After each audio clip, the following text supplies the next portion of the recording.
chiro wakaromba sekuru tacho vanoona kubata kupisa vanogona hama uyai muzopona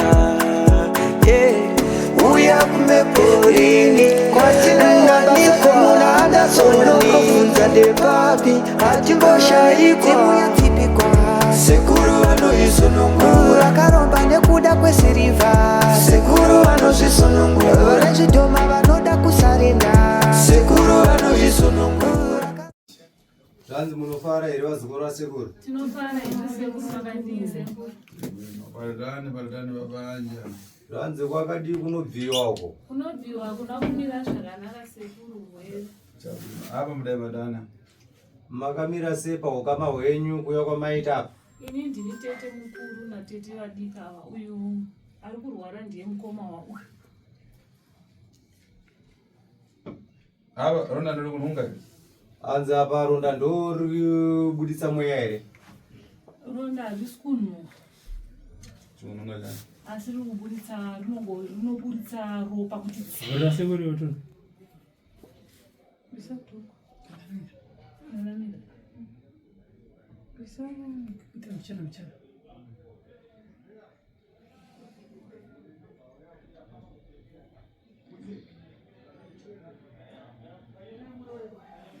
Ya barani. Rakatanga sei ronda here?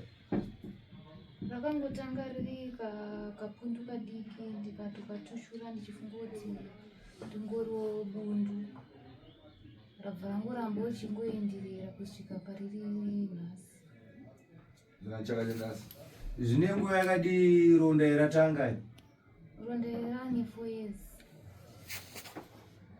Kuona apa. Anzi muri kuona nhasi uno here?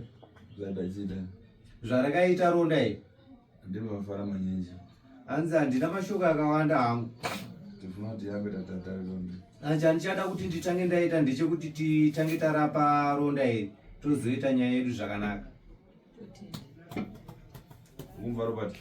Urudza here muzukuru Robert? Ndikuzvinzwa watateguru. Apa kana kayanga nemi mufuna kutava kamuchiona ronda. Anzi kana izvezvi ndakatarisa imimi chaicho mutovhunduka nekuona ronda racho makuriro arakaita. Robert uda kutava. Anzi nditotaura iwe Robert uda kutotiza kai. Chokwadi sekuru. Chemere shira bwe.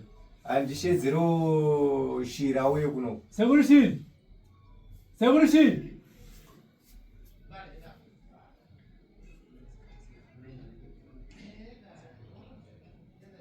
Ngabwe bale. Anzi yana sekuru. Mbare ngawe. Mbare. Sekuru. Bwe. Oyada. Muyanganise bo. Muvenekera. Uona mutu? Anzi tasa munhu yoyo. Yezvimara Ngaida ngatasa madziro. Ngaite kunge anotarisa kumadziro. Mwana musoro kutopera ka. Andiri kuona kuti musoro uri kutopera kawo. Sanifuna kuti mankhwala yache ari kupanza apa. Ndikuona panze apa afuna kupita pa televizori. Saka fara rinyinji ringarenda ana fara rinyinji. Tifuna kuyezapo tono zvinchita dani. Iye zvinezvi zvandoda kuti uite ndezvekuti uende nevazukuru panze ava. Vazukuru ava vaifanira kunge vachibuda paTV asi nezvakaita ronda iri mushonga wacho uriko panapa chimbobuda nawo panze titange tarapa ronda nekufamba kwenguva tarapa ronda tozoita zvedu kuzobudawo paTV. Kana baba kana vachoka zviva. Kana ipapa vakabuda zvina basa asi tichakondinya kumberi pari zvinezvi ngambopiwa mushonga. Iye mudwere kana kapita garimoto yopita kwakodzera mankhwala wapasa mankhwala. Murwere kuja ana kaparonda. Murwere kunyanga kaenda kana kumotikari iyo chigara chienda unogadzira mushonga wekudya wemuzukuru yari kumotikari uenda ozonomupa kumotikari mushonga iyoyo. Makuja ana kaparonda. Wekudya newekuisa paronda iroro. Matapa tu. Wani ngaende pamushonga apo. Wani and vamutu waende naye kunza kumotikari. Mumonyi wazukuru wani ngaende unopiwa mushonga nasekuru ari kubuda vamwe vachona voenda nemurwere kumotikari. Ikani emundu anaronda daiso nifunane kuti akare pavanhu. Anzi nyaya yemunhu anenge aine urwere hune ronda rwakadai ndinenge tisingafariri kuti agare paruzhinji rwevanhu. Dai mari vagare kare mabasa mankhwala maborero. Zvekuti tingadai mamataura kudhara nyaya iyoyi ndazviziva maifanira kutopiwa mushonga mudzokera kudhara haafaniri kugara paruzhinji akadai aine ronda rwakadai. Chamina. Zvatendwa ise maoko zvadzisununguka imende panze nyaya yenyu ichakondinya